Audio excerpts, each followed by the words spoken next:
Terima kasih Anda masih bersama kami di News Sore pemirsa. Sore hari ini kita membahas terkait urgensi rapid test COVID-19 yang akan dilakukan bagi anggota DPR RI yang hari ini menuai kontroversi. Saya kembali ke Pak Arsul. Ya. Pak Arsul, berarti menurut Anda rapid test yang dilakukan oleh anggota DPR RI ini justru membantu masyarakat karena pengadaannya sendiri. Tadi Anda mengatakan memesan 40.000 test kit, betul? Iya, sekitar 30 sampai 40 ribu. Tepatnya berapa yang datang silakan nanti kita cek lagi lah ya dengan pimpinan DPR. Dan itu memang niatnya sebagian besar kita untuk sumbangkan itu bentuk partisipasi dari teman-teman yang ada di DPR, tidak menggunakan APBN. Jadi kami tidak memesan alat tes cepat itu hanya untuk lingkungan dalam DPR sendiri. Tidak seperti itu, justru sebagian besar akan kita serahkan untuk keperluan yang di luar lingkungan DPR. Nah, ini sebetulnya sudah dijelaskan sebelum ini rame ya. Saya membaca di beberapa media online penjelasan dari Pak Sukmi Dasko Ahmad itu tentang soal ini. Hanya kemudian ketika Pak Sekjen DPR menjelaskan itu terkesannya bahwa ini eksklusif ya untuk anggota DPR dan keluarganya saja. Memang yang untuk di Kalibata dan di komplek DPR yang satu lagi ya memang karena kan para anggota DPR tinggal di sana, tetapi yang untuk alat tes yang untuk masyarakat ya nanti kita serahkan kepada pihak yang meminta. Saya tidak memegang daftarnya siapa saja yang akan diberikan. Baik, jadi menurut Anda ini hanya kesalahan redaksional seperti itu yang dilakukan oleh Sekjen DPR? Tepatnya barangkali nggak pas lah ya komunikasi publiknya. Mestinya yang ditekankan bukan soal rencana rapid test bagi anggota DPR dan keluarganya, tetapi justru partisipasi DPR-nya dalam penanggulangan wabah COVID-19 ini. Mestinya itu yang dikedepankan. Baik, Dr. Daeng, Anda melihatnya seperti apa hal ini? Ya, kalau penjelasan Pak Arsul seperti itu, saya rasa ini model contoh sebenarnya bagi kelompok yang lain. Ini DPR sudah memberikan contoh bahwa rapid test yang mau dilakukan ya itu digalang sendiri dari DPR tanpa membebani pemerintah, karena yang biaya dari pemerintah itu kan pakai protokol indikasi medis. Yang DPR ini dengan upaya sendiri justru ingin membantu proses yang pemerintah jalankan.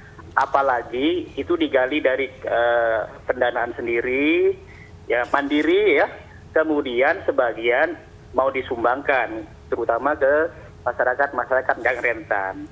Saya pikir ini kalau memang desainnya seperti ini, saya rasa ini harus menjadi contoh bagi kelompok-kelompok yang lain. Misalnya kelompok pengusaha melakukan sendiri. Kemudian ini sebagian kemudian diserahkan membantu masyarakat yang butuh. Karena saya rasa kebutuhan ini akan banyak. Pemerintah kalau kelompok-kelompok ini dihimpun dan sebagian dibantukan ke pemerintah justru lebih terbantu. Inilah sebenarnya maknanya gotong royong menurut saya. Baik, Bang Arsul, berarti DPR ini membelinya secara langsung ke distributor seperti itu? Saya kira kalau saya tidak bisa menerangkan ini, barangkali Pak Sukmi Dasko Ahmad yang harus ditanya, karena beliau yang mengatur urusan ini, ya. Jadi yang jelas DPR desainnya seperti itu. Itulah yang kami sepakati sebetulnya dalam pembicaraan di internal DPR. Itu. Baik, saya kembali ke Dr. Berlian. Pemerintah sendiri memesan 500.000, betul, test kit untuk rapid test corona. Mengapa sih, Dok, hanya 500.000 sementara masyarakat Indonesia ada 260 juta jiwa? Kalau masalah jumlahnya, terus terang saya juga tidak tahu kenapa kok pembelinya cuma 500.000. Tapi memang itu upaya yang baik menurut saya. Selama ini kan memang tidak ada rapid test. Tapi dengan adanya rapid test ini, paling tidak kita bisa bukan mendiagnosa, paling tidak tahu untuk orang-orang yang terpapar, positif atau negatif, itu saja. Nah, bukan berarti untuk diagnosa, untuk rapid test ini, bukan. Ini hanya untuk mengetahui positif dia ada virus atau tidak dalam tubuhnya. Memang untuk diagnosa pasti, itu kita menggunakan PCR. PCR dengan mengambil swab di tenggorokan, sehingga kita tahu dibiarkan segala macam, oh ini positif yang kuat atau lemah itu. Jadi kalau jumlah memang saya juga tidak tahu pemerintah mempunyai kebijakan seperti itu, karena untuk menentukan bahwa pasien itu positif atau tidak, rapid ini karena sifatnya screening tidak bisa dilakukan pengecekan sekali saja. Jadi 7 hari kita berapa kali, Dok? 2 kali rata-rata. Tetapi bukan jaminan loh ya, setelah 7 hari kemudian tambah 7 hari lagi itu dites lagi. Nanti pasien yang sudah positif berdasarkan rapid test apakah akan dipisahkan dengan mereka yang positif berdasarkan PCR? Karena PCR ini adalah golden standar ya dari pengetesan COVID-19 ini ya kan, Dok? Ya, tapi harus diingat kalau misalnya positif tanpa gejala itu bisa isolasi di rumah sendiri. Kalau positif dengan gejala memang harus ke rumah sakit. Nah, ini makanya fisikal yang harus dilakukan sekarang ini benar-benar isolasi itu disadari benar. Kita tidak di keramaian segala macam sehingga kita bisa melaksanakan semua dengan baik. Memang itu untuk memutus penyebaran dengan cara begitu. Tadi pemerintah juga menghimbau soal physical distancing selain social distancing. Boleh dijelaskan physical distancing itu seperti apa? Jadi physical distancing itu adalah kita bagaimana kita menjaga jarak, gampangnya begitu. Jarak antara 1 sampai 2 meter antar personal. Sehingga apa yang kita lakukan itu benar-benar tercapai tujuannya. Hasil akhirnya. Dengan physical distancing ini sangat-sangat bermanfaat untuk tidak sampainya penyebaran virus yang ada di dalam tubuh. Itu. Sebenarnya itu dasarnya.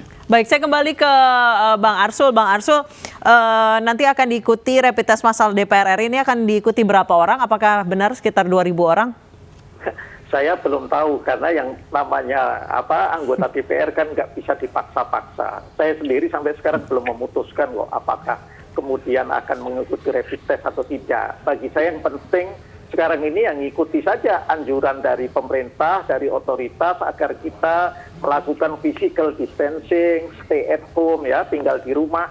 Itu saja dulu ya, nanti kita lihat. Kalau memang kita tidak ada gejala-gejala, hanya psikosomatis, kita coba atasi dulu lah dengan yang lain, tidak usah dengan rapid test. Bang Arsul, jika memang rapid test massal DPR ini dibeli dari patungan sejumlah anggota DPR RI, mengapa ada fraksi yang menolak? Saya kira kan begini ya, DPR itu lembaga politik, tempat juga kumpulan para politisi.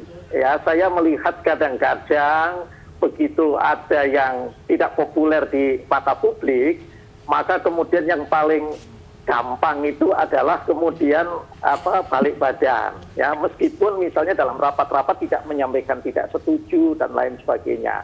Ya, saya kira yang menyampaikan penolakan itu saya tidak tahu persis apakah memahami sepenuhnya skema yang sebetulnya hendak dilakukan oleh DPR ya, terutama misalnya tabayun lah atau klarifikasi dulu dengan pimpinan DPR. Kalau saya bertanya dulu kepada pimpinan DPR, Pak Sumi Dasko Ahmad, sebelum saya kemudian bersikap itu.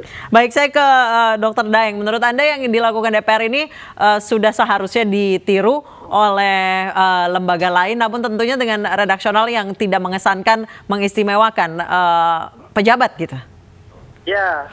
Jadi kalau ini sifatnya mandiri begitu ya, mandiri untuk meningkatkan kewaspadaan, itu memang tidak ada salahnya asal tidak memakai yang disiapkan oleh pemerintah gitu. Karena yang disiapkan oleh pemerintah itu harus dilakukan sesuai indikasi. Apalagi kemudian DPR tadi sudah bilang selain mandiri, sebagian akan disumbangkan kepada rakyat yang membutuhkan. Saya pikir ini sebuah yang baik untuk ditiru oleh kelompok-kelompok yang lain melakukan untuk gotong royong membantu pemerintah.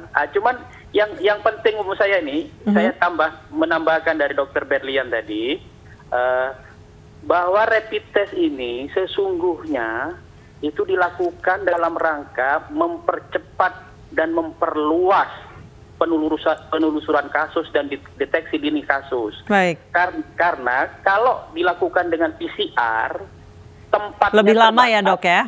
Tempatnya terbatas dan lebih lama, sehingga penanganan dan melokalisir serta menelusuri itu akan lama. Baik. Rapid test ini membantu mempercepat. Dan Baik. memperluas. Saya kembali ke Dokter Berlian. Dokter Berlian, saat ini ada berapa tim kedokteran dari TNI yang diterjunkan di Wisma Atlet? Ada banyak ya, memang yang diterjunkan belum full semua memang, sekitar tim ahlinya, spesialis, dokter umum dan perawat mahir atau perawat secara umum sekitar ada 150 orang. Baik. Mereka, tapi belum semua sepertinya. Baik, terima kasih Dokter Berlian, terima kasih Dokter Daeng, terima kasih Bang Arsul Sani telah bergabung bersama kami di News Sore, dan tidak bosan-bosan kami mengingatkan kepada para pemirsa sebaiknya menyaksikan News dari rumah, jangan kemana-mana, tetap di rumah Anda, dan News Sore